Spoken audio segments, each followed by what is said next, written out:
Welcome to FPL Selection. We have a quick turnaround for Game Week 14 with a Tuesday deadline, so let's see how the team is shaping up. But first we'll have a quick look at how we got on in Game Week 13. The total score of 89 points rose up to just inside the top 1000.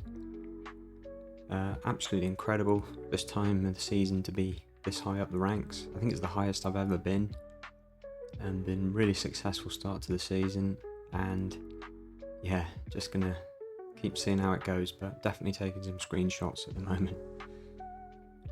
So coming into the week, I made one transfer, which was the planned transfer of Rodgers for Mbumo. A little bit disappointed with the blank against Leicester, but I think he's a nice pick for the long run, especially the busy Christmas period. No clean sheets this week, but notable mention to Gabriel getting a goal and assist for just 45 minutes against West Ham. Such a threat from set pieces, and you can see Arsenal are really special from those set pieces with their unique setups and getting Gabriel into the right positions. So very happy to keep him, and I think he's the best defender in the game at the minute. But the real stars of the show this week was Saka with 18 points. He's looked brilliant the last few weeks, back to his full potential I feel at the moment. Could have had more. He gave the first penalty away to Odegaard. He had a really good chance as well in the first half to score another goal. 3 assists and a goal in that one. So yeah, very happy to keep Saka. Like I said, 38 game weeks for me. Salah with 13 points. That's now 9 double-digit returns in 13 weeks, and one of those others is a 9-pointer as well. So incredible start to the season for him. Just doesn't stop scoring at the moment, even against City there. I mean, City, to be fair, didn't look any better than they had been the last few weeks, but yeah, great assist for the first goal for Gakpo, and yeah, he got his penalty. So yeah, brilliant from Salah. And then Palmer with 14 points, captained him for 28. Great to see him back on the points there, and yeah, just beat Salah by 1 point, so did make the correct captaincy call this week. Obviously not a lot in it there, but great to have those three anyway. As like I said, that was my plan from sort of game week 3 once Palmer got fit, was to have Saka, Salah, Palmer, have the choice for captaincy every week, and yeah, it's paid off so far. So yeah, let's move on and look ahead to game week 14. So I had 2 free transfers coming into this week and just 0.3 in the bank. So I am looking to make a defender move this week. I've got Nedeljkovic there from Villa, who was a little bit of a punt back on the wild card when I thought he was going to get a few games when Cash was injured. But he's obviously no use to me now, and he's only 4 million, so altogether I've got 4.3 to spend. And my main target at the moment is Dunk from Brighton. They've obviously got a great run of fixtures for at least the rest of the year. He is 4.4. Now, he's been so close to dropping for about a week now. I'm following all the price change websites. Keep thinking he's going to go down, and yeah, just always seems to be very close. So I'm a little bit hopeful because he didn't start again at the weekend, but he did come on. So anyone that is thinking of selling him, they will have seen that point maybe and might hang on to him, but we'll see. If he does drop in price on Monday night, I will bring him in for Nedeljkovic and play him for the Fulham away game, just because I've only got Greaves or Vandenberg to play. But I am also keeping an eye on Martinez at Man United. He is suspended for the Arsenal game, but so I mean I think he could potentially drop too. He's at 4.4 at the moment, and he's reasonably well owned, and United assets tend to go up or down quite quickly depending on whether they're playing or doing well or not doing so well in this case. So I might just hang on and wait for him if I feel that he might go down in price. And then the other potential option I'm looking at is Todibo at West Ham. Now, absolutely not the choice of player for me. He looks like he's still adjusting to the league. He's got a good reputation from France, but he's looked a little bit soft. He's come off with a few injuries recently, and I just read that he is someone they're going to have to check up on for this week. They have got Leicester away, which you might look at as a good fixture, but with Van Nistelrooy coming in for his first game, it doesn't scream clean sheet to me. Although West Ham do have a good run of fixtures coming up, so he's a potential, but I think for now it's basically either Dunk drops in price, I go for him, or I'm just going to hold off this week and see what happens for the weekend and just chance playing Greaves or Vandenberg. So looking at the lineup for this week, still the Arsenal double defence there with Raya and Gabriel. I think it's looking a little less like the best option now, Raya, with the 5.5 million. Maybe I could be spending that money better somewhere else. But I'm going to give them the block of fixtures probably for the rest of the year and just see how it goes and reassess. So I think if they can go on a little run, there is plenty of clean sheets there for them. And to be honest, with the West Ham game, it was just a brilliant pass that made the first goal and a nice free kick. So on another day, that could have been a clean sheet without those couple of moments. So I'm happy to hang on to them for now. And obviously Gabriel with the set piece threat, he's not going anywhere. And we've got Greaves at Ipswich. Now, this is the third slot that I want to make the transfer to get in, really. And Greaves didn't play again this weekend. He was fully fit, so say. He'd been training all week. But obviously McKenna was happy with the partnership he had there at the minute. I think Greaves does come back in when he is fit, because I think he is their number one centre-back. And once he does get in, he'll stay in. Also, I read today that McKenna is someone that doesn't like to have centre-backs on the bench. He'd prefer to have more attacking options. And he had Johnson there on the bench who could play as a centre-back in an emergency.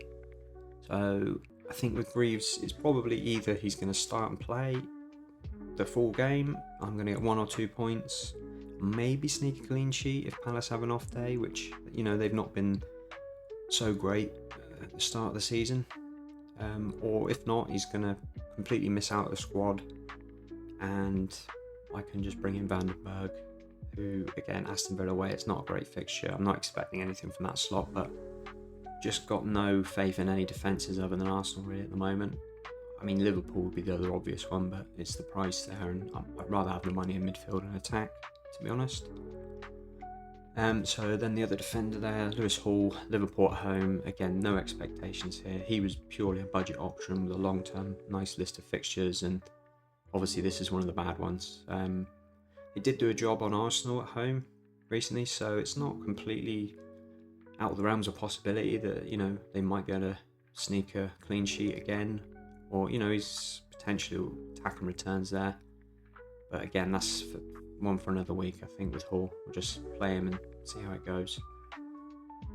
So moving on to midfield, we've got Saka, who's, as I've said earlier, absolutely brilliant at the moment. It is United at home, and United are a bit of a mixed bag at the moment. We've obviously seen some improvements there from Amorim coming in, but it's definitely still a lottery to see, where United are going to end up. We've obviously changed system there, and they've been a bit of rotation. There's a lot of places up for grabs, I'd say. They're missing Martinez through suspension, so I'm wondering if Shaw might play left centre-back, and then just ask Dallo to double up with him on the left side. So it will be interesting to see how he fares there, but yeah, you could just see him scoring against anyone at the moment, especially with the penalties. Again, I think he's just the perfect 38 game week player, and I'm probably going to say that every week for 38 weeks, to be honest with you. Salah there with Newcastle away. Again, it's always a tough place to go, St James's Park, and they did get that Arsenal clean sheet not so long ago, but I think Salah's just, the form he's in at the minute, he's just taking all his chances. You can see how sharp he's looking. Liverpool are looking great.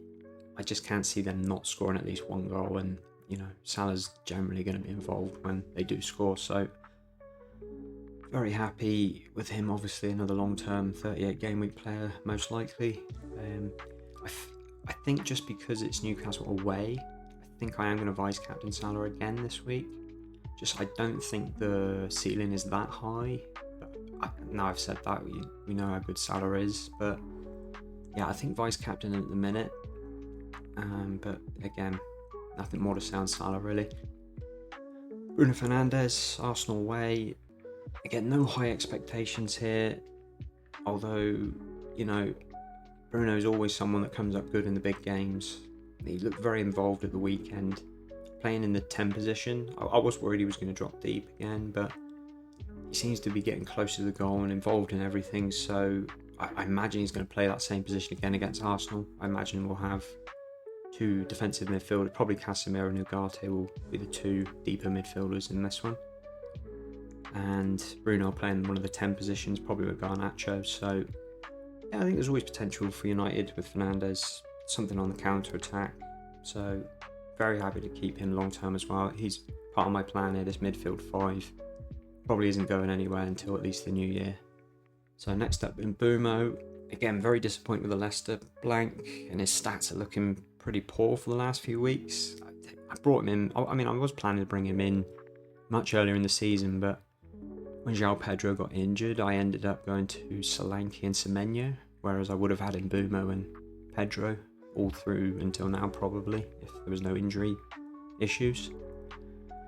So I haven't really seen that much of Brentford recently, and everything I'm reading is suggesting that he's not as involved, he's not the talisman that he was at the beginning of the season. I mean, Visa seems to be getting most of the goals, and obviously we saw Schade get the hat-trick at the weekend. So I think for me, I'm just going to hold him until the end of the year. I'm just going to take the chance on the player being the main man usually for Brentford, especially in these away games. He usually plays up front in a 2 when they play 5 at the back, and he's, you know, usually on the counter attack he's the main threat. So yeah, I'm going to stick with Mbeumo I think for at least the next 3 or 4 games and reassess after that. Then finally Palmer, Southampton away.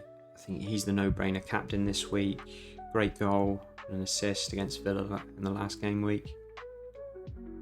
Yeah, there's no reason not to captain him. I think he's just such a quality player. He's shown that ever since he arrived at Chelsea. He's the main man for them. Southampton have quite a lot of issues with suspensions and injuries, so they're quite decimated and they're already a poor side.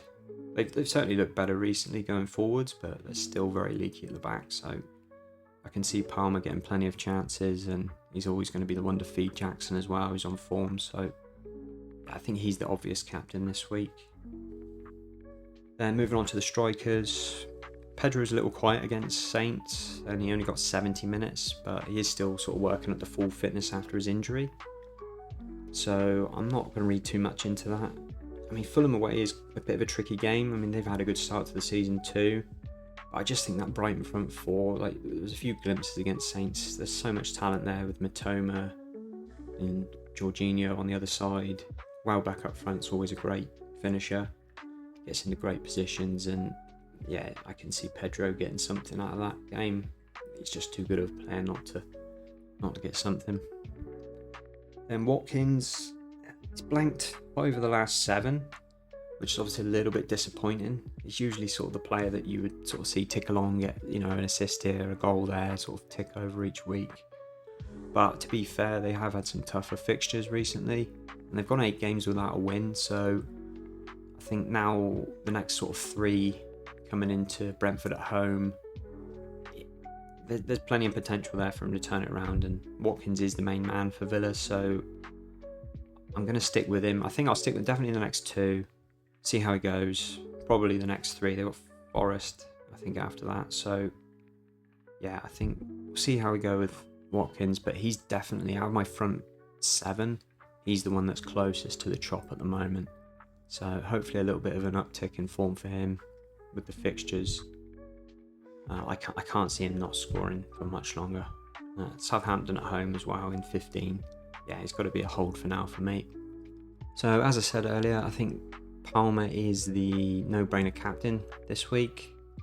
Don't think there's any point trying to go against that. He's going to be very popular as a captain this week, and he's definitely got the best fixture there. If Salah was at home against Newcastle, I'd maybe go Salah, but yeah, I think Palmer's the man this week, especially with Saints' issues with injuries and suspensions. And like I said, the price changes is again what I'm waiting for this week. Definitely bring in Dunk if he drops to 4.3 on Monday night, but if not, I think I'll just chance playing Greaves, and then I've got Vandenberg there as a backup. just for the one or two pointer that I'm sure both of them are going to get, and just be patient on that and wait for the weekend. As I said, there may be other price changes that might get me something like Martinez, or maybe even Todibo. Maybe West Ham look really good and maybe he looks great, and that could be an option too. So yeah, that's it for this one. Thanks for watching, and we'll catch you on the next one.